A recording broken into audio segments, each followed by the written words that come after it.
भारत के एक छोटे से गांव में रवि नाम का एक गरीब लड़का रहता था। उसका परिवार बहुत साधारण था। पिता खेतों में मजदूरी करते थे और मां घरों में काम करके कुछ पैसे कमाती थी। गरीबी इतनी थी कि कभी-कभी 2 वक्त का खाना भी पूरा नहीं हो पाता था। लेकिन रवि के सपने बड़े थे। रवि पढ़ाई में बहुत अच्छा था। गांव के स्कूल में वह फटे कपड़ों में भी हमेशा आगे बैठकर ध्यान से पढ़ता।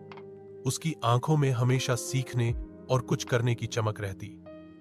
जब दूसरे बच्चे कहते कि तू इतना पढ़कर क्या करेगा, अमीर लोग ही आगे बढ़ते हैं, तो रवि मुस्कुराकर कहता, मेरे सपने मेरे हालात से बड़े हैं। पढ़ाई के साथ साथ वह लोगों की मदद भी करता। गांव में जब किसी को परेशानी होती तो रवि आगे बढ़कर समाधान ढूंढता। धीरे धीरे गांव के लोग उसे पसंद करने लगे। उसने छोटी उम्र में ही यह समझ लिया था कि नेता वही बनता है जो जनता के लिए खड़ा हो। स्कूल की पढ़ाई पूरी करने के बाद रवि शहर गया। वहां उसने अखबार बांटने, चाय की दुकान पर काम करने जैसे छोटे छोटे काम किए, लेकिन पढ़ाई कभी नहीं छोड़ी। उसने कॉलेज से राजनीति विज्ञान में पढ़ाई की और छात्र संघ में सक्रिय हो गया। उसकी ईमानदारी और मेहनत ने सबका दिल जीत लिया।